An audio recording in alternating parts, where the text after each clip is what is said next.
ഹരേ കൃഷ്ണ. അനന്തപത്മനാഭ സത്സംഗത്തിലെ എല്ലാ ഭക്തന്മാർക്കും വീണ്ടും ഒരു രാമായണം ക്ലാസ്സിലേക്ക് വളരെ ഹാർദവമായ സ്വാഗതം. നമ്മൾ കിഷ്കിന്ധ കാണ്ഡത്തിലെ വളരെ മനോഹരമായ ഒരു സ്ഥലത്താണ്, വളരെ പ്രത്യേകതയുള്ള ഒരു ഭാഗത്താണ് എത്തി നിൽക്കുന്നത്.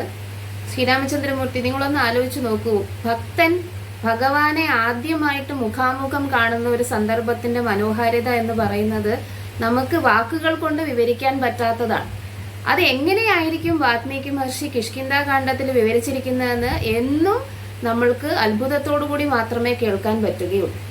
അങ്ങനെ ഒരു സംഗമമാണ് നമ്മൾ ഇനി കാണാൻ പോകുന്നത്.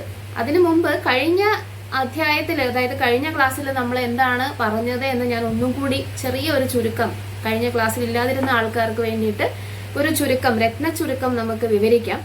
കഴിഞ്ഞ ക്ലാസ്സിൽ നമ്മൾ പറഞ്ഞത് സുഗ്രീവനെ കുറിച്ചാണ്. സുഗ്രീവനും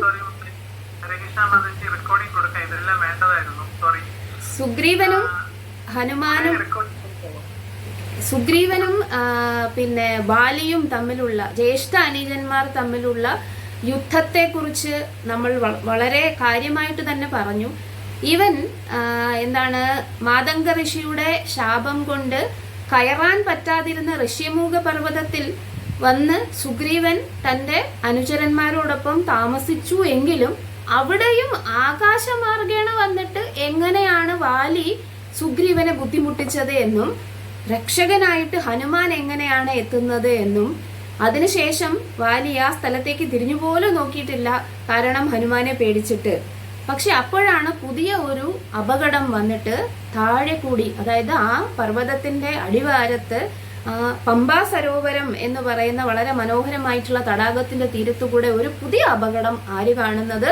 തങ്ങൾ റോന്തു ചുറ്റിക്കൊണ്ടിരുന്ന ആ നളനും നീലനും തരുവും കാണുന്നത്. അവർ ഓടിച്ചെന്ന് സുഗ്രീവനോട് വിവരം പറഞ്ഞു.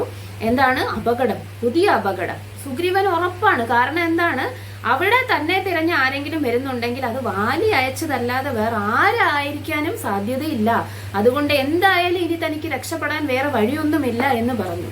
പക്ഷേ അപ്പോ അത് കേട്ടിട്ട് ഹനുമാൻ ചെന്ന് ആ ഒരു കാഴ്ച കാണുമ്പോ ഹനുമാൻ വന്നിട്ട് ആ കാണുന്ന ആൾക്കാര് അങ്ങനെ ക്രൂരന്മാരായിട്ടുള്ള, അല്ലെങ്കിൽ വാലിയുടെ സുഹൃത്തുക്കളാവാൻ സാധ്യതയില്ല, മറ്റുള്ളവരെ ബുദ്ധിമുട്ടിക്കുന്ന, ഉപദ്രവിക്കുന്ന ആൾക്കാരാകാൻ ഒരു സാധ്യതയുമില്ല എന്ന് ആർക്ക് തോന്നി?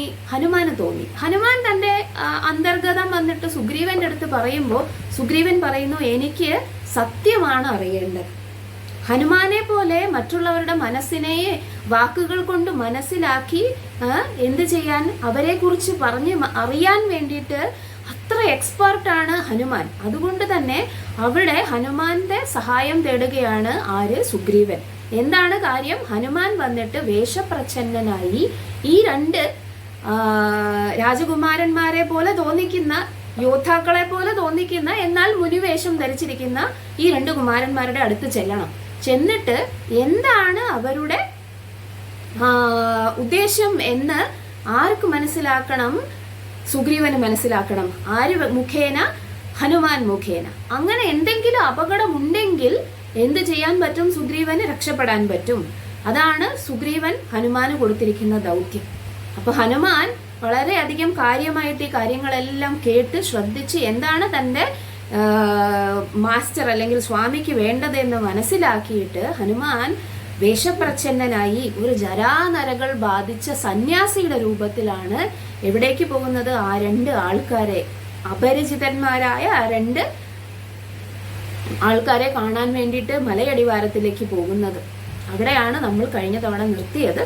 അപ്പൊ നമുക്ക് അടുത്ത, അതായത് ഈ ഒരു പ്രത്യേക ഭാഗം, അതായത് ഹനുമാനും ഭഗവാനും തമ്മിലുള്ള ആദ്യത്തെ കണ്ടുമുട്ടൽ ഡിസ്കസ് ചെയ്യുന്നതിന് മുമ്പ് നമുക്ക് ചെറിയൊരു കീർത്തനം ചെയ്യാം. ഭഗവാനോടും ഗുരുവിനോടും തങ്ങളുടെ കാരുണ്യം അഭ്യർത്ഥിച്ചുകൊണ്ട് ഒരു ചെറിയ കീർത്തനം. ജയ രാധ മാധവ കുഞ്ച ബിഹാരി ഗോപിജന വല്ലഭ गिरिवरधारी जय राधा माधव कुंज बिहारी गोपीजन वल्लभ गिरिवरधारी यशोदानंदन व्रज जनरंजन यशोदानन्दन व्रज जनरञ्जन जमुनातीर वनचारी जमुनातीर वनचारी जय राधा माधव कुञ्ज बिहारी गोपीजन वल्लभ गिरिवरधारी जय राधा माधव कुञ्ज बिहारी गोपीजन वल्लभ गिरिवरधारी हरे कृष्णा कृष्णा कृष्णा हरे हरे हरे राम राम राम हरे हरे हरे कृष्णा कृष्णा कृष्णा हरे हरे हरे राम राम राम हरे हरे जय कृष्ण बलराम जय कृष्ण बलराम कृष्ण बलराम जय कृष्ण बलराम जय गौरनिताय गौरनिताय जय गौरनिताय जय जय प्रभुपाद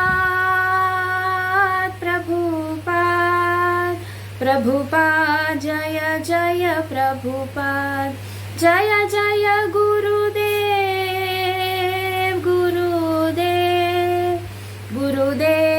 जय जय गुरुदेव ഹരേ കൃഷ്ണ. അപ്പോൾ നമുക്ക് എവിടെ പോകാം?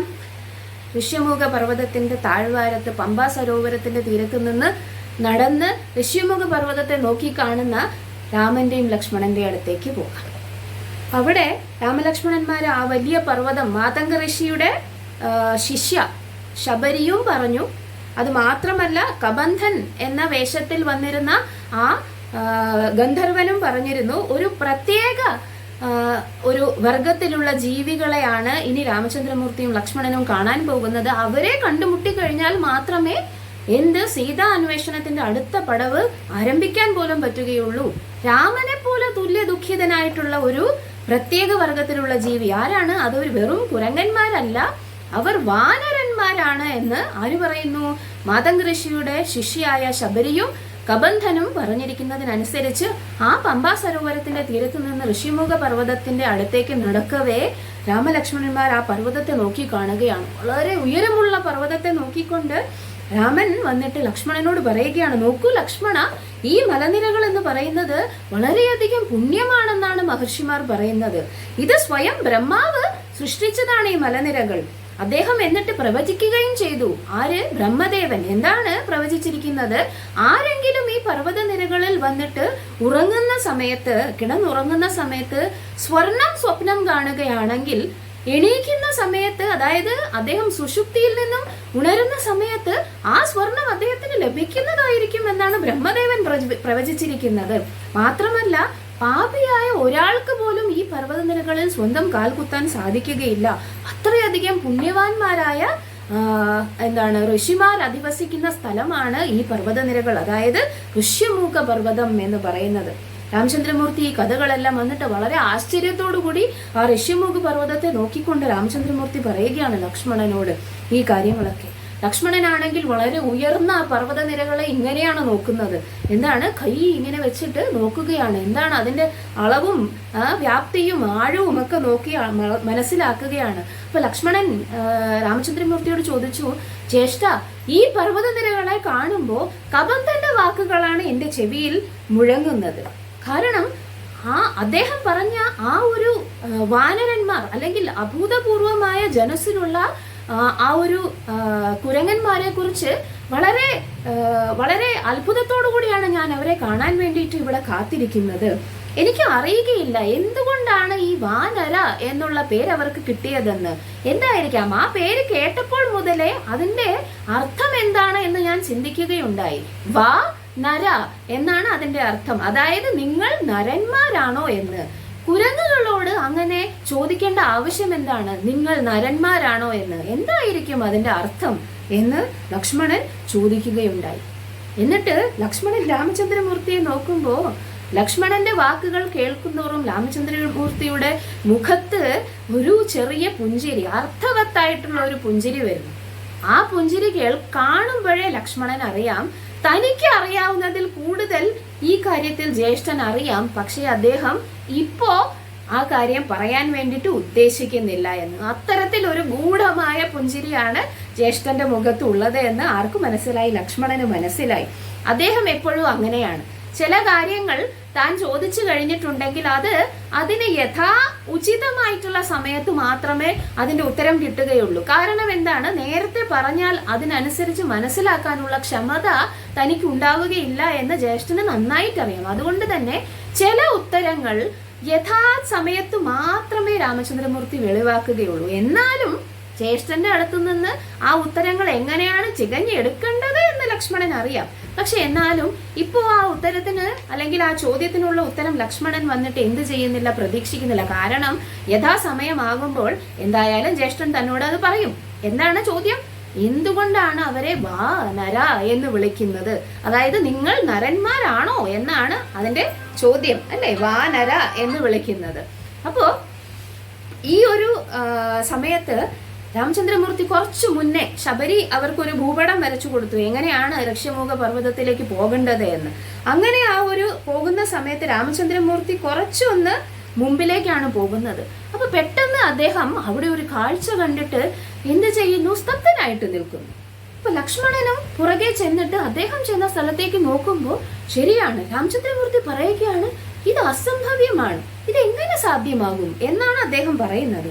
അപ്പൊ ലക്ഷ്മണൻ നോക്കിയപ്പോ ശരിയാണ്, ലക്ഷ്മണന് വന്ദിച്ചു പോയി. എന്താണ് അങ്ങനെ ഒരു കാഴ്ച കണ്ടപ്പോ?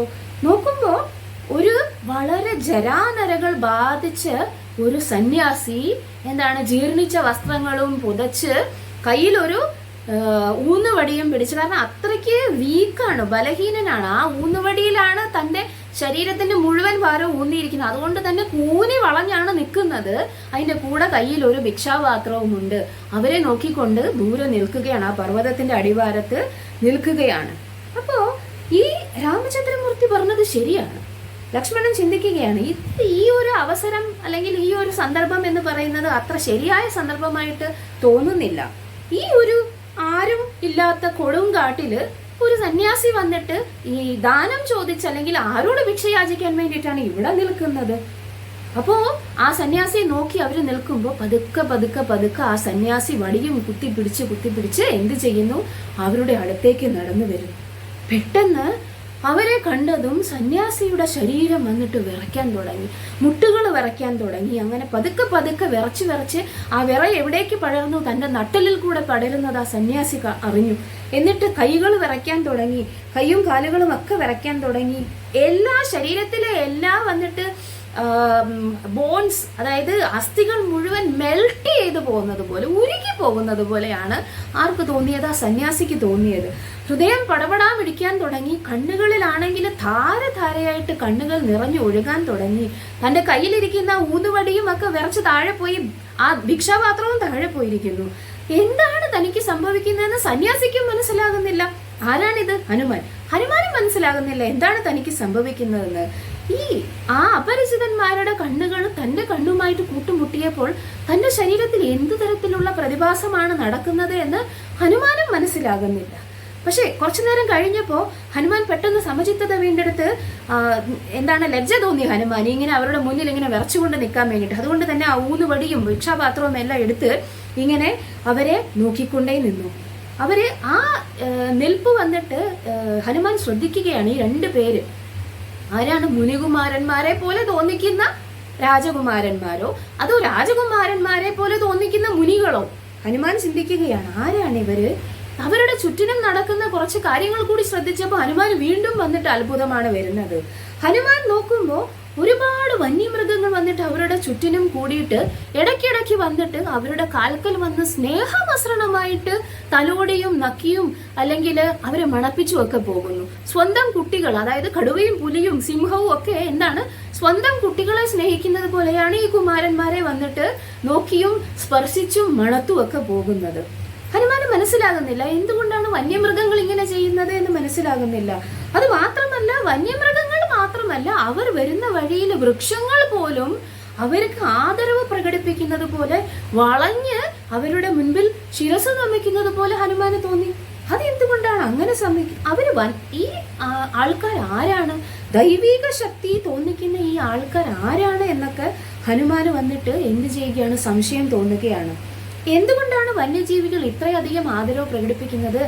എന്റെ ഹൃദയം വന്നിട്ട് ഇവരോടുള്ള സ്നേഹം കൊണ്ട് നിറഞ്ഞു പോകുന്നത് പോലെ എനിക്ക് തോന്നുന്നത് എന്തുകൊണ്ടാണ്? ഹനുമാൻ ഒന്നിനും ഉത്തരമില്ല. ഈ ഉത്തരമെല്ലാം കിട്ടാൻ വേണ്ടിയിട്ട് ഒരേ ഒരു മാർഗമേ ഉള്ളൂ എന്ന് ഹനുമാൻ അറിയാം. കാരണം അവരുടെ മുന്നിൽ ചെന്നിട്ട് അവരുടെ ആ ദൈവികമായിട്ടുള്ള സൗന്ദര്യത്തെ ആരാധനയോടെ നോക്കിക്കൊണ്ട് ഹനുമാൻ ഉള്ളിൽ ചിന്തിക്കുകയാണ്, ഒരേ ഒരു വഴിയേ ഉള്ളൂ അവരുടെ ആ ഒരു സത്യം മനസ്സിലാക്കാൻ വേണ്ടിയിട്ട്. എന്താണ്? ബുദ്ധിപൂർവം അവരോട് പ്രശ്നങ്ങൾ അല്ലെങ്കിൽ ചോദ്യങ്ങൾ ചോദിക്കുക. അപ്പൊ ഹനുമാനാണെങ്കിൽ ആ സന്യാസി വേഷത്തിലാണ് ഇപ്പോഴും. സന്യാസി വേഷം വന്നിട്ട് ഹനുമാൻ സ്വീകരിച്ചിരിക്കുകയാണ് അപരിചിതന്മാരെ മനസ്സിലാക്കാൻ വേണ്ടിയിട്ട്. ഹനുമാനാണെങ്കിൽ ആ ഒരു കൈകൾ കൂപ്പാൻ വേണ്ടി ശ്രമിച്ചു. പക്ഷെ ഒരു കയ്യിൽ ഊന്നുവടിയും ഒരു കയ്യിൽ ഭിക്ഷാപാത്രം ഉള്ളത് കൊണ്ട് അത് രണ്ടും ഒരുമിച്ച് പിടിച്ചിട്ട് അവരുടെ മുന്നിൽ ചെന്ന് തലകുനിച്ച് ആദരവ് പ്രകടിപ്പിക്കുകയാണ്. അപ്പൊ ഹനുമാൻ അങ്ങനെ ഒരു കാര്യം മുന്നോട്ട് വന്ന് ചെയ്യുമ്പോൾ പതുക്കെ പതുക്കെ നടന്ന് ഈ സന്യാസി വന്ന് തന്റെ മുന്നിൽ ഇങ്ങനെ ശിരസ് നമിക്കുമ്പോൾ രാമചന്ദ്രമൂർത്തിക്കും ഹൃദയത്തിൽ സംശയമാണ്. എന്താണ് സംശയം? ഒരു വളരെ മുതിർന്ന വ്യക്തി, ഒരു സന്യാസി, അതും എന്തുകൊണ്ടാണ് ഞങ്ങളുടെ മുന്നിൽ വന്ന് തലകുനിക്കുന്നത്? ഇത് എന്തോ പ്രത്യേകതയുള്ള സന്ദർഭമാണ് എന്ന് രാമചന്ദ്രമൂർത്തിക്ക് തോന്നി. അങ്ങനെ രാമചന്ദ്രമൂർത്തിയും ലക്ഷ്മണനും ആശ്ചര്യത്തോടെ നിൽക്കുമ്പോ ആ സന്യാസി സംസാരിക്കാൻ തുടങ്ങി. നിങ്ങളെ കണ്ടിട്ട് രാജകുമാരന്മാരെ പോലെയാണ് തോന്നുന്നത്, പക്ഷേ വേഷം ധരിച്ചിരിക്കുന്നത് ആരെ പോലെയാണ്? മുനിമാരെ പോലെ. നിങ്ങളുടെ ശരീരം കണ്ടിട്ടുണ്ടെങ്കിൽ കരുത്തന്മാരായ യോദ്ധാക്കളുടെ ശരീരമാണ്. നോക്കൂ, ആ തോളുകളും കൈകളും ഒക്കെ കണ്ടു കഴിഞ്ഞാൽ കരുത്തിന്റെ പ്രതിരൂപമാണ് എന്നാണ് എനിക്ക് തോന്നുന്നത്. കയ്യിൽ ദിവ്യായുധങ്ങളുമുണ്ട്. പക്ഷേ അതുപോലെ തന്നെ നിങ്ങളുടെ ശരീരത്തിൽ നിന്നും ദൈവികമായിട്ടുള്ള കാന്തിയാണ് പ്രവഹിക്കുകയും ചെയ്യുന്നത്. പക്ഷെ നിങ്ങൾ ഈ തരത്തിലുള്ള ഒരു കൊടും കാട്ടിൽ നിൽക്കുന്ന സാഹചര്യം നിങ്ങളുടെ രൂപവുമായിട്ട് യോജിച്ചു പോകുന്നില്ല. കല്ലും മുള്ളും നിറഞ്ഞ ഈ കാട്ടിനുള്ളിൽ ഇതുപോലെ സുന്ദരമായിട്ടുള്ള മൃദുവായിട്ടുള്ള പാദങ്ങൾ കൊണ്ട് എന്തുകൊണ്ടാണ് അങ്ങ് സഞ്ചരിക്കുന്നത്? ഹനുമാൻ പ്രത്യേകിച്ച് രാമന്റെ നേരെ തിരിഞ്ഞുകൊണ്ട് രാമനോട് ചോദിക്കുകയാണ്, അങ്ങയുടെ കൈകൾ കണ്ടിട്ട് വളരെ മനോഹരമായിട്ടുള്ള ആനയുടെ തുമ്പിക്കൈ പോലെയാണ് ഇരിക്കുന്നത്. അത് ചെന്ന് ചേരുന്നതാവട്ടെ വളരെ ഉയർന്ന ബലിഷ്ഠമായ തോളുകളിലും. അങ്ങയുടെ ശരീരത്തെ ആഭരണങ്ങൾ എന്ത് ചെയ്യേണ്ടതാണ്? ആഭരണങ്ങൾ വന്നിട്ട് ജ്വലിപ്പിക്കേണ്ടതാണ് അങ്ങയുടെ ശരീരത്തെ. പക്ഷെ അങ്ങ് എന്തുകൊണ്ടാണ് ആഭരണങ്ങൾ അണിയാതിരിക്കുന്നത്? എന്തുകൊണ്ടാണ് അങ്ങയുടെ വലത്ത് തോൾ വന്നിട്ട് അങ്ങ് നഗ്നമാക്കി വെച്ചിരിക്കുന്നത്? ഇത് ഒരു പ്രത്യേകതയുള്ള ചോദ്യമാണ്. കാരണം ഇവിടെ നമ്മൾ ഹനുമാന്റെ ആ ചോദ്യത്തിന് ഒരു ചെറിയ അർത്ഥം ആചാര്യന്മാർ പറഞ്ഞിരിക്കുന്നത് നമുക്ക് വിവക്ഷിക്കാം, അത് നമുക്ക് കേൾക്കാം എന്താണ് അവർ പറഞ്ഞിരിക്കുന്നത്. ഈ ചോദ്യം എന്ന് പറയുന്നത് യഥാർത്ഥത്തിൽ ഒരു ഭക്തൻ ഭഗവാനെ കാണുമ്പോൾ ഉണ്ടാകുന്ന ചോദ്യമാണ്. കാരണം എന്താണ്? ഭഗവാന്റെ ശരീരത്തിൽ അണിഞ്ഞിരിക്കുന്ന ആഭരണങ്ങൾ യഥാർത്ഥത്തിൽ ഭഗവാന്റെ ശരീരത്തിന്റെ കാന്തി വർദ്ധിപ്പിക്കുകയല്ല ചെയ്യുന്നത്. ആഭരണങ്ങളുടെ കാന്തി ഭഗവാന്റെ ശരീരം വർദ്ധിപ്പിക്കുകയാണ് ചെയ്യുന്നത്. അതായത് ആഭരണങ്ങളെക്കാൾ മനോഹാരിത ഭഗവാന്റെ ഓരോ അംഗങ്ങൾക്കും ഉള്ളത് കൊണ്ട് അവ അണിയുമ്പോൾ ആ ആഭരണങ്ങളാണ് ജ്വലിക്കുന്നത്. ഭഗവാന്റെ ശരീരം അവര് സുന്ദരമാക്കുകയല്ല ചെയ്യുന്നത്, ആഭരണം സുന്ദരമാവുകയാണ് ചെയ്യുന്നത്. അതുകൊണ്ടാണ് ചോദിക്കുന്നത്, ആ അത്രയും സുന്ദരമായിട്ടുള്ള ശരീരത്തിൽ ആഭരണങ്ങൾ അണിയാത്തത് എന്തുകൊണ്ടാണ് എന്ന് ചോദിക്കുന്നു ഹനുമാൻ. അത് മാത്രമല്ല, ഒരു ഭക്തൻ യഥാർത്ഥത്തിൽ വന്നിട്ട് ആ സൗന്ദര്യം ഭക്തന്മാർക്ക് മാത്രം ആരാധിക്കാനുള്ളതാണ്. അതുകൊണ്ട് അത് യഥേഷ്ടം ഇങ്ങനെ ദൃശ്യമാക്കുന്നത് ഒരിക്കലും ഭക്തന് താല്പര്യമില്ല. കാരണം പല വിധത്തിലുള്ള ആളുകൾ ഭഗവാനെ കാണാൻ ആഗ്രഹിക്കും. പക്ഷെ ഭക്തന്മാർക്ക് മാത്രമേ അദ്ദേഹത്തിന്റെ ശരീരത്തെ അങ്ങനെ സച്ചിദാനന്ദ വിഗ്രഹമായിട്ട് മനസ്സിലാക്കാൻ പറ്റുകയുള്ളൂ. അതുകൊണ്ടാണ് എന്ത് ചെയ്യുന്നത്, ഹനുമാൻ ചോദിക്കുന്നത് ഈ ആഭരണങ്ങളെ കുറിച്ചൊക്കെ ചോദിക്കുന്നത്. അപ്പൊ ഇത്രയും ചോദ്യങ്ങൾ കേൾക്കുമ്പോഴേക്കും മറുപടി പ്രതീക്ഷിക്കുന്ന ഹനുമാന് മൗനം മാത്രമാണ് കിട്ടുന്നത്. കാരണം എന്താണ്, ആ അപരിചിതന്മാര് തന്റെ മുഖത്തേക്ക് സൂക്ഷിച്ചു നോക്കുക മാത്രമാണ് ചെയ്യുന്നത്, ഒരു അക്ഷരം മിണ്ടുന്നില്ല.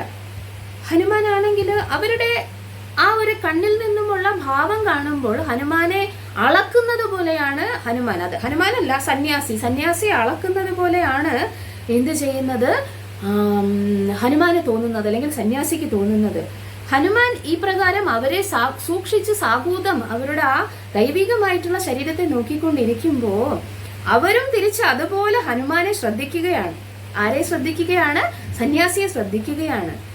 രാമൻ തന്റെ തല ചെരിച്ച് നേരെ ഹനുമാനെ നോക്കിക്കൊണ്ട് അടുത്തു നിൽക്കുന്ന ലക്ഷ്മണന്റെ ചെവിയിൽ പറയുന്നത് പോലെ മന്ത്രിച്ചു പറയുകയാണ്, നോക്കൂ ലക്ഷ്മണ, ഒരിക്കലും ഇത്തരത്തിലുള്ള ഒരു സന്യാസി വന്നിട്ട് ഈ തരത്തിലുള്ള ഒരു ഉൾപ്രദേശം, ഒരു വനത്തിന്റെ അന്തർഭാഗത്ത് ആരുമില്ലാത്ത സ്ഥലത്ത് ദാനം ചോദിക്കാൻ വേണ്ടി വരികയില്ല. അത് അസംഭവ്യമായിട്ടുള്ള കാര്യമാണ്. അത് മാത്രമല്ല ലക്ഷ്മണ, ഇദ്ദേഹത്തിന്റെ രൂപം കണ്ടു കഴിഞ്ഞിട്ടുണ്ടെങ്കിൽ അതൊരു സന്യാസിയായിട്ട് തോന്നുമെങ്കിലും സന്യാസിമാർ പൊതുവെ നമ്മളൊന്നും ചോദിക്കാതെ ഇങ്ങോട്ട് ചോദ്യങ്ങളൊന്നും സാധാരണ ചോദിക്കാറുമില്ല.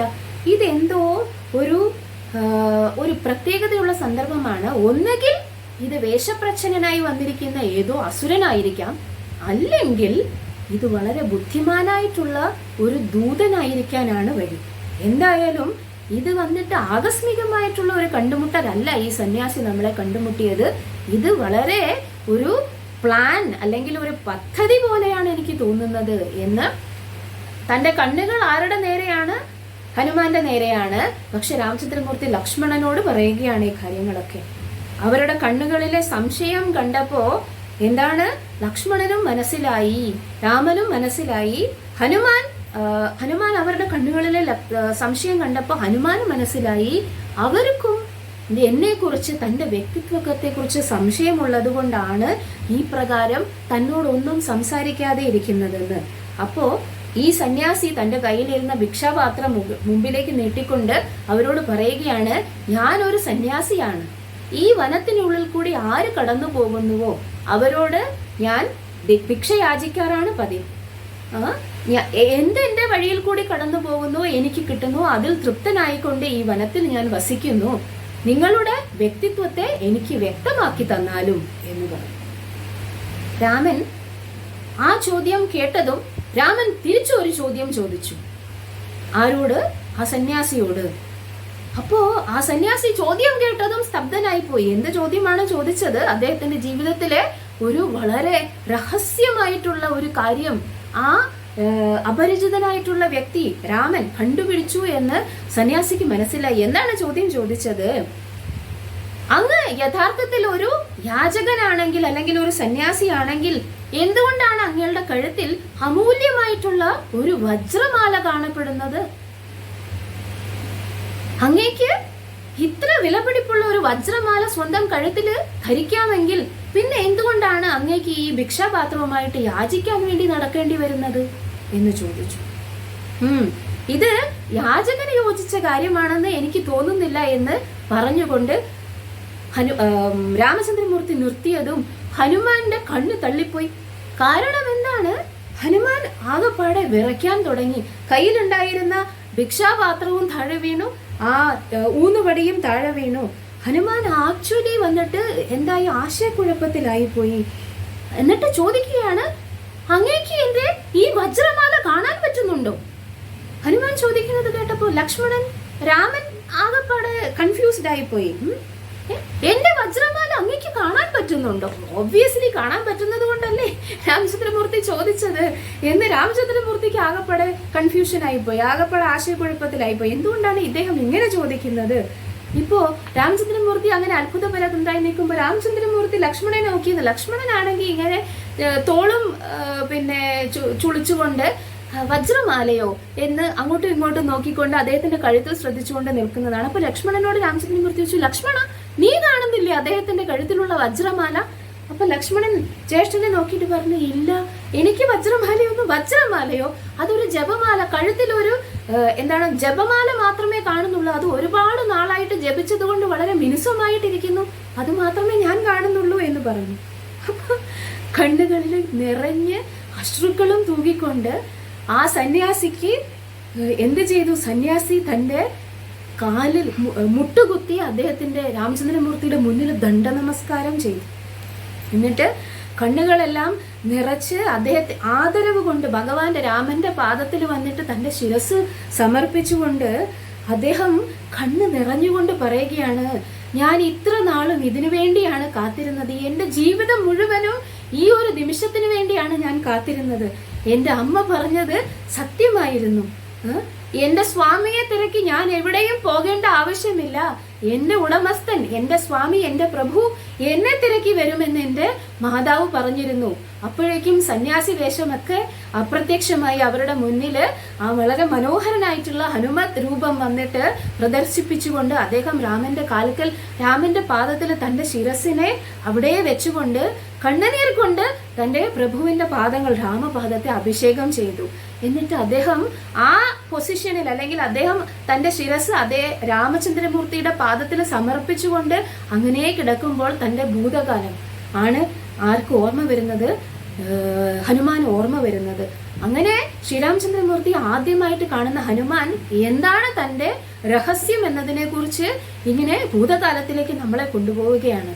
നമുക്ക് അങ്ങോട്ട് പോകാം. ഇപ്പോ രാമചന്ദ്രമൂർത്തിയുടെ കാൽക്കൽ അദ്ദേഹത്തിന്റെ ഭക്തൻ പ്രണമിച്ച് അദ്ദേഹത്തിന്റെ കണ്ണുനീർ കൊണ്ട് കഴുകുമ്പോഴേക്കും കുറച്ച് സമയം നമുക്ക് ഹനുമാന്റെ ജീവിതത്തിലേക്ക് തിരിച്ചു ഒന്ന് പോകാം.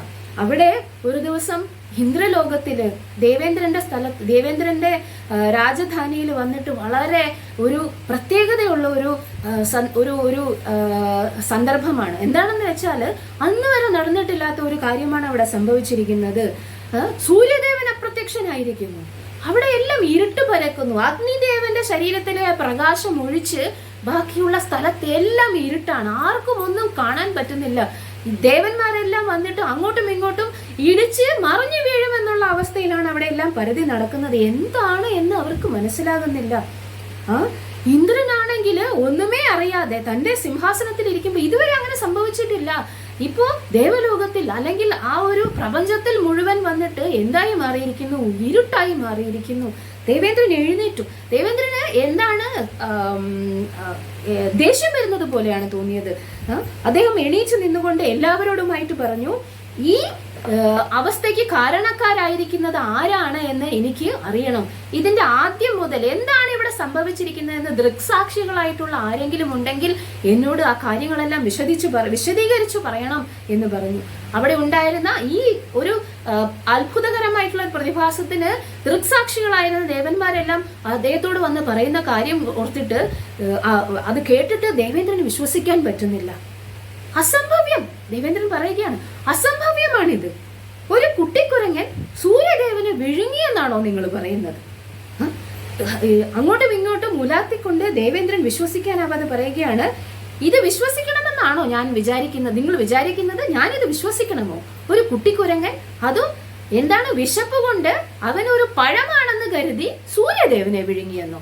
അത് മാത്രമല്ല, സൂര്യനെ വിഴുങ്ങാൻ വേണ്ടി വന്ന, അല്ലെങ്കിൽ സൂര്യനെ ഗ്രഹണം ചെയ്യാൻ വേണ്ടി വന്ന രാഹുവിനെ കണ്ടിട്ട് അതൊരു കറുത്ത ഫലമാണെന്ന് വിചാരിച്ച് ആ ഫലവും വിഴുങ്ങി എന്നാണോ നിങ്ങൾ ഈ പറയുന്നത്? ഈ കഥകളൊക്കെ വിശ്വസിക്കാൻ വേണ്ടിയിട്ട് ഞാൻ ചെറിയ കുട്ടിയാണോ? ആര് ചോദിക്കുന്നു? ദേവേന്ദ്രൻ ചോദിക്കുന്നു. അപ്പോഴേക്കും സ്വന്തമായിട്ട് ഇത് കണ്ടിട്ട് തന്നെ കാര്യം എന്ന് പറഞ്ഞുകൊണ്ട് ആ സംഭവം നടന്ന സ്ഥലത്തേക്ക് പോവുകയാണ് ആര്? ഐരാവതത്തിന്റെ മേലെ ഏറി ദേവേന്ദ്രൻ. അവിടെ ചെന്നപ്പോഴേക്കും ആ ബഹളം നടക്കുന്ന സ്ഥലത്ത് ദേവേന്ദ്രൻ ചെല്ലുമ്പോഴേക്കും അവിടെ ആ ഒരു കുട്ടിക്കുരങ്ങനെ അദ്ദേഹം കണ്ടു. വളരെ മനോഹരമായിട്ടുള്ള ഒരു കുഞ്ഞ് സുന്ദരനായ കുട്ടിക്കുരങ്ങൻ. അദ്ദേഹത്തെ കണ്ടപ്പോഴേക്കും ദേവേന്ദ്രൻ അന്തിച്ചു പോയി. കാരണം ഐരാവതത്തെ കണ്ടതും ഇദ്ദേഹം വന്നിട്ട് ഈ കുരങ്ങൻ വന്നിട്ട് ഐരാവതം ഒരു വെളുത്ത പഴമാണെന്ന് കരുതി അതിനെ പിടിക്കാൻ വേണ്ടി തന്റെ മുന്നിലേക്ക് ചാടുകയാണ്.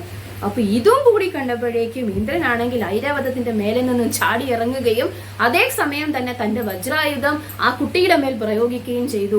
വജ്രായുധം നേരെ വന്ന് പതിച്ചത് ആ ആഞ്ജനേയന്റെ താടിയിലാണ്. അങ്ങനെ താടിയിൽ വന്ന് പതിച്ചതും ആഞ്ജനേയൻ ബോധം കെട്ട് അതിന്റെ ആ ഒരു ഉയരത്തു നിന്നും വന്നിട്ട് ഭൂമിയിലേക്ക് നിപതിക്കുകയുണ്ടായി. അപ്പോ ആഞ്ജനേയൻ വന്നിട്ട് ബോധം കെട്ടു. അദ്ദേഹത്തിന്റെ കണ്ണുകൾ മറിഞ്ഞു. ഭൂമിയിലേക്ക് നിപതിക്കുന്ന ആഞ്ജനേയനാണ് ആര് കാണുന്നത്? ഇന്ദ്രനും മറ്റു ദേവന്മാരും കാണുന്നത്.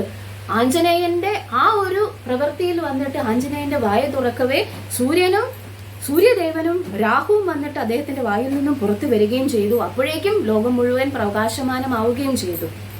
വീണ്ടും തങ്ങളുടെ രാജാവിന്റെ വീരശൂര പരാക്രമത്തെ ഓർത്ത് ദേവന്മാരെല്ലാവരും വിജയഭേരി മുഴക്കിക്കൊണ്ടിരിക്കവേ പെട്ടെന്ന് വീണ്ടും ഒരു പ്രശ്നം വന്നു. അവർക്കൊക്കെ ശ്വാസം മുട്ടുന്നത് പോലെ തോന്നി. കഴുത്ത് അല്ലെങ്കിൽ തൊണ്ടയൊക്കെ വരണ്ട് അവർക്ക് ശ്വാസം കിട്ടാതെ സഫോക്കേറ്റഡ് ആയിട്ട് അവരെല്ലാം ബുദ്ധിമുട്ടുന്നത് പോലെയാണ് തോന്നിയത്. ഇതിന്റെ കാരണം എന്താണ് എന്ന് അവർക്ക് മനസ്സിലായില്ല. ദേവലോകത്തിൽ പ്രശ്നങ്ങളാണല്ലോ എന്ന് അവർ വിചാരിക്കുമ്പോൾ എന്താണ് അതിന് കാരണമെന്ന് അന്വേഷിച്ച് അവര് ഇന്ദ്രനെ നോക്കി. ഇന്ദ്രനാണെങ്കിൽ ഒന്നും മനസ്സിലാകുന്നില്ല, ശ്വാസം മുട്ടുന്നത് പോലെ തോന്നുന്നു. അവര് ബ്രഹ്മദേവനെ നോക്കി.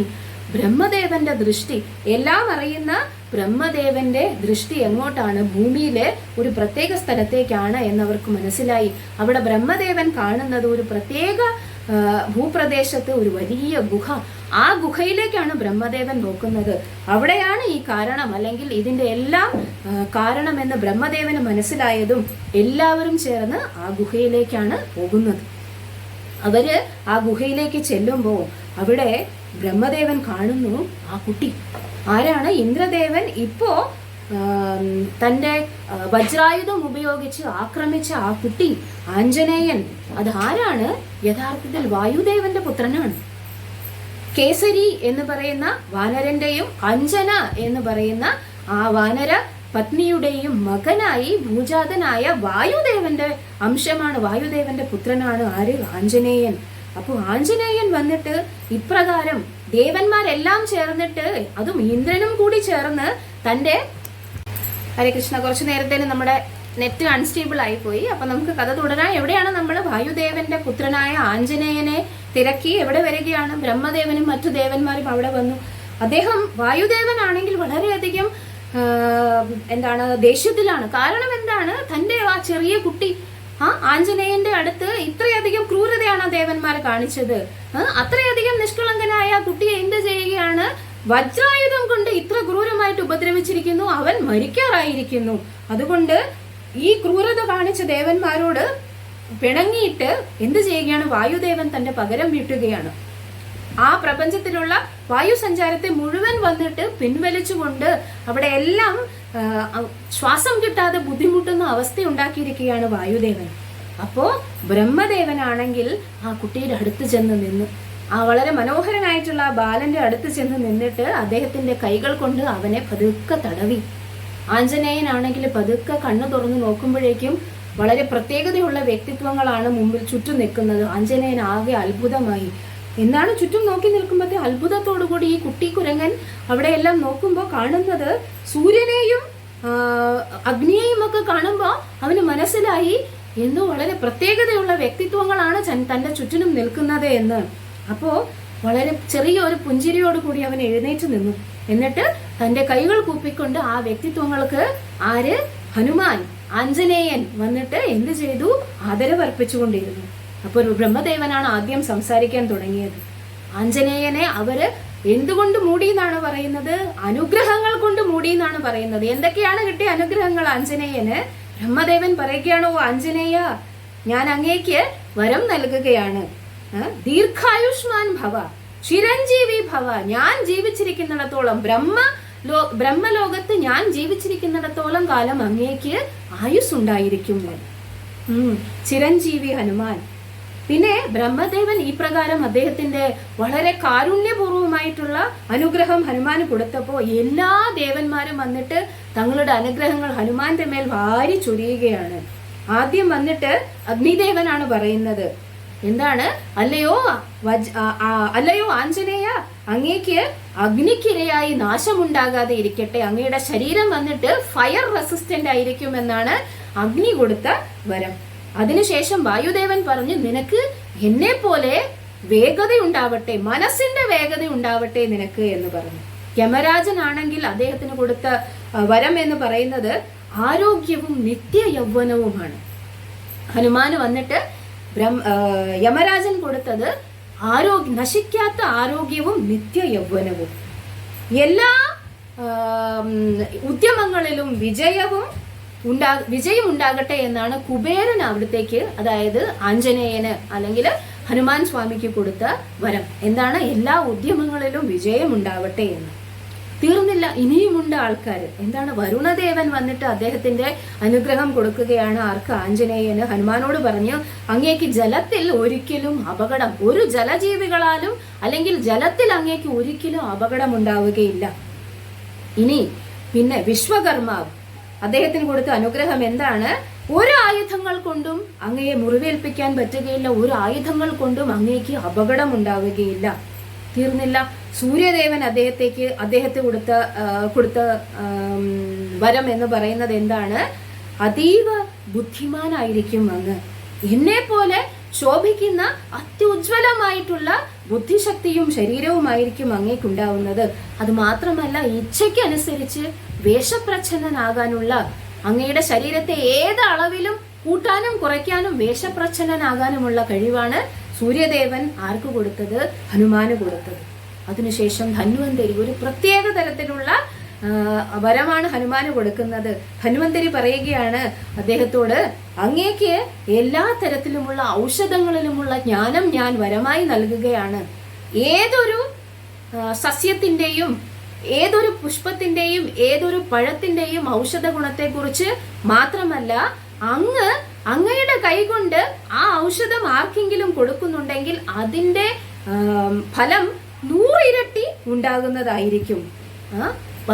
ഹനുമാന്റെ കൈ വന്നിട്ട് ഹീലിംഗ് ടച്ച്, അതായത് എന്താണ്? കൈപുണ്യമുള്ള കൈ എന്ന് പറയുകയില്ലേ, അതേപോലെ ഹനുമാന്റെ ഹീലിംഗ് ടച്ച് ആര് കൊടുത്തതാണ്?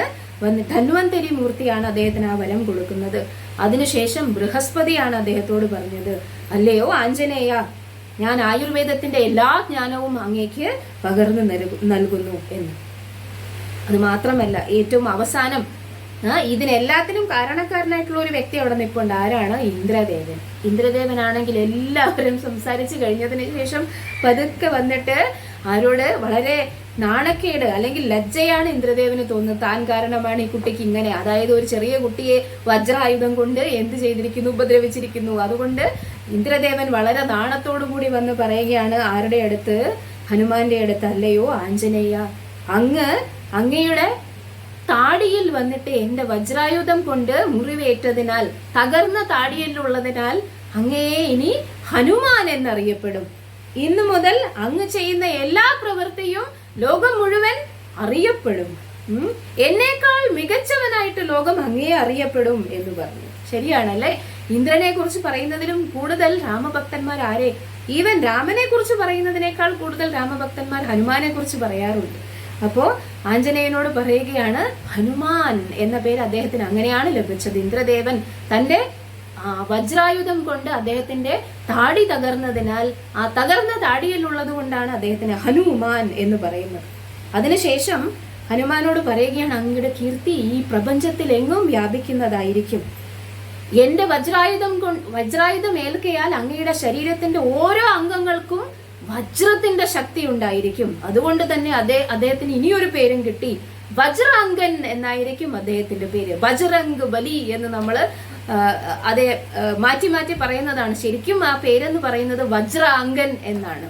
അപ്പൊ വജ്രാംഗൻ എന്ന പേരും ലഭിക്കും. ഇതെല്ലാം ഈ എന്താണ് അളവില്ലാത്ത തരത്തിലുള്ള അദ്ദേഹത്തിന്റെ അനുഗ്രഹങ്ങളെല്ലാം വന്നിട്ട് കിട്ടിയപ്പോൾ ഹനുമാന്റെ ചിരി വളരെയധികം മനോഹരമായിട്ട് അദ്ദേഹം ചിരിച്ചു.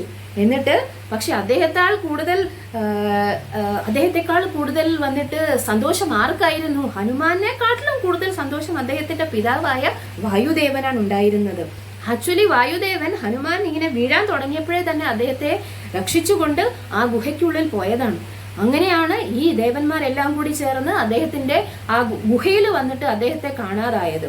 അപ്പോ ഇവരെല്ലാം വന്നിട്ട് അങ്ങനെ നിൽക്കുമ്പോൾ ഏറ്റവും അവസാനം ബ്രഹ്മദേവൻ വന്നിട്ട് തന്റെ കയ്യിൽ ഒരു അമൂല്യമായിട്ടുള്ള ഒരു വജ്ര ആഭരണം, ഒരു വജ്രമാലയുമായിട്ട് ഹനുമാന്റെ അടുത്ത് ചെന്നു, ആഞ്ജനേയന്റെ അടുത്ത് ചെന്നു. എന്നിട്ട് ആഞ്ജനേയന്റെ കഴുത്തില് ആ ആഭരണം അണിയിച്ചതിന് ശേഷം ആര് പറഞ്ഞു? ബ്രഹ്മദേവൻ അദ്ദേഹത്തോട് പറഞ്ഞു. വളരെ അദ്ദേഹത്തിന്റെ കണ്ണുകളിൽ സൂക്ഷിച്ചു നോക്കിക്കൊണ്ട് ആഞ്ജനേയനോട് ബ്രഹ്മദേവൻ പറഞ്ഞു, ആഞ്ജനേയ, അല്ലയോ ഹനുമാൻ, അങ്ങ് ഈ പറയുന്ന കാര്യം വളരെ കാര്യത്തോടുകൂടി, വളരെ ശ്രദ്ധയോടുകൂടി കേൾക്കണം. ഇത് വളരെ അമൂല്യമായിട്ടുള്ള ഒരു വജ്രമാലയാണ്. പക്ഷെ ഇതിന്റെ പ്രത്യേകത ആർക്കും ഇത് ദൃശ്യമായിരിക്കുകയില്ല. അങ്ങയുടെ കഴുത്തിൽ അണിഞ്ഞിരിക്കുന്ന ഈ ദിവ്യ ആഭരണം ആർക്കും ദൃശ്യമായിരിക്കുകയില്ല. അങ്ങയുടെ അച്ഛനും അമ്മയ്ക്കും പോലും ദൃശ്യമായിരിക്കുകയില്ല. അത് ഒരേ ഒരാൾക്ക് മാത്രമേ ദൃശ്യമാവുകയുള്ളൂ. എന്നാണോ അങ്ങയുടെ ജീവിതത്തിൽ ആ ആൾ എത്തുന്നത്, എപ്പോഴാണോ ഒരാൾ വന്നിട്ട് അങ്ങയുടെ കഴുത്തിലെ ആ വജ്രമാല ദൃശ്യമാണ് എന്ന് പറയുന്നത്, അത് അങ്ങയുടെ എന്നേക്കുമുള്ള പ്രഭുവും അങ്ങയുടെ സ്വാമിയുമായിരിക്കും എന്ന് കരുതിക്കൊള്ളൂ. അങ്ങനെ ഒരാളെ കാണുന്ന ദിവസം അദ്ദേഹത്തിന്റെ കാൽക്കൽ ശരണാഗതി നേടിയാലും അങ്ങ് എന്നേക്കുമായി അദ്ദേഹത്തിന്റെ സേവകനായിരിക്കും എന്ന് ബ്രഹ്മദേവൻ പറഞ്ഞു. ആ ഓർമ്മയാണ് അദ്ദേഹത്തിന്റെ, അതായത് ഹനുമാൻ വന്നിട്ട് ഇപ്പോ രാമചന്ദ്രമൂർത്തിയുടെ കാൽക്കൽ സ്വന്തം കണ്ണുകൊണ്ട്, കണ്ണിലെ അശ്രുക്കൾ കൊണ്ട് പൂജ ചെയ്തുകൊണ്ട് കിടന്നുകൊണ്ട് ആര് ഓർമ്മിക്കുന്നത്? ഹനുമാൻ ഓർമ്മിക്കുന്നത്. പ്രഭുവും ദാസനുമായിട്ടുള്ള ആദ്യത്തെ കാഴ്ചയാണ് വളരെ മനോഹരമായിട്ടുള്ള ഈ കാഴ്ച. ഹനുമാൻ സ്വാമി എന്ന് പറയുന്നത് ഭക്തന്മാരിൽ മകുട ഉദാഹരണമായിട്ട് കാണപ്പെടുന്ന അല്ലെങ്കിൽ പറയപ്പെടുന്ന ഒരു നാമമാണ്. അദ്ദേഹത്തിന്റെ ഗുണങ്ങൾ എന്ന് പറയുന്നത് എന്താണ് എന്ന് ചോദിച്ചു കഴിഞ്ഞാൽ, ശരണാഗതി എന്ന് പറയുന്നതിന്റെ ഉത്തമ ഉദാഹരണം ആരാണ്? ഹനുമാനാണ്.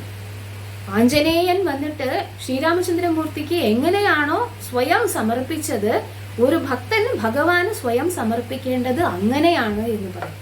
രാമചന്ദ്രമൂർത്തി എന്ന് കേൾക്കുമ്പോൾ ആദ്യം നമ്മളുടെ മനസ്സിൽ ഓടി വരുന്ന നാമം അല്ലെങ്കിൽ ഓടി വരുന്ന രൂപം എന്ന് പറയുന്നത് അദ്ദേഹവും ഹനുമാനും തമ്മിലുള്ള ബന്ധത്തെക്കുറിച്ചാണ്. ഈവൻ രാമലക്ഷ്മണന്മാരെ കുറിച്ചോ ഭരത ശത്രുഘ്നന്മാരെ കുറിച്ചോ ഉള്ള ബന്ധത്തെക്കാൾ ഏറെ നമ്മൾ പറയുന്നത് ഹനുമാനെ കുറിച്ചാണ്. ഭക്തനെ ആരാധിച്ചു കഴിഞ്ഞിട്ടുണ്ടെങ്കിൽ ആ വഴി ഭഗവാനെ പ്രാപിക്കാമെന്ന് നമുക്ക് ചൈതന്യ മഹാപ്രഭു പറഞ്ഞു തന്നിട്ടുണ്ട്. ശ്രീരാമചന്ദ്രമൂർത്തിയുടെ കാര്യത്തിലാണെങ്കിൽ അദ്ദേഹത്തിന്റെ കാൽക്കലേക്കുള്ള മാർഗം എന്ന് പറയുന്നത് ഹനുമാന്റെ ആരാധനയിലൂടെയാണ് എന്ന് ആ സമ്പ്രദായത്തിലുള്ളവർ പറയാറുണ്ട്. അതുകൊണ്ടാണ് ഹനുമാൻ എന്ന് പറയുന്നത് ഭക്തന്മാരിൽ അഗ്രഗണ്യനായിരിക്കുന്ന ശ്രീ രാമചന്ദ്രമൂർത്തിക്ക് വേണ്ടിയിട്ട് എന്തും ചെയ്യാൻ വേണ്ടി തയ്യാറായി നിൽക്കുന്ന, എപ്പോഴും സേവിക്കാൻ നിൽക്കുന്ന, സേവന മനോഭാവത്തിന്റെ മകുടോദാഹരണമായിട്ടുള്ള ഒരു ഭക്തൻ ഉണ്ടെങ്കിൽ അതാരാണ്? ഹനുമാനാണ്. അപ്പോ അങ്ങനെ വളരെ പ്രത്യേകതയുള്ള ഒരു സംഗമമാണ് ഇന്ന് നമ്മൾ കണ്ടത്. ഈ ക്ലാസ്സിൽ ഇതിനേക്കാൾ കൂടുതൽ വിവരങ്ങൾ അല്ലെങ്കിൽ ഇതിനേക്കാൾ കൂടുതൽ ഒരു സന്ദർഭം വന്നിട്ട് വിവരിക്കാൻ വേണ്ടിയിട്ട് ഇപ്പോൾ വന്നിട്ട് നമുക്ക് സമയമില്ലാത്തത് കൊണ്ടും ഇതിന് അടുത്തതായിട്ട് എന്താണ് ഹനുമാനും ഭഗവാനും കാണുമ്പോൾ, ഹനുമാൻ എങ്ങനെയാണ് ആ പാദപൂജ ചെയ്തുകൊണ്ടിരിക്കുന്ന ഹനുമാനെ എന്താണ് രാമചന്ദ്രമൂർത്തി എന്താണ് എങ്ങനെയാണ് സ്വീകരിക്കുന്നതെന്ന് നമുക്ക് അടുത്ത ക്ലാസ്സിൽ കേൾക്കാം. നമുക്ക് ഹനുമാൻ എന്ന ഭക്തനോട് അല്ലെങ്കിൽ ആഞ്ജനേയനോട് വജ്രാംഗനോട് പ്രാർത്ഥിച്ചുകൊണ്ട് ഈ ക്ലാസ് അവസാനിപ്പിക്കാം.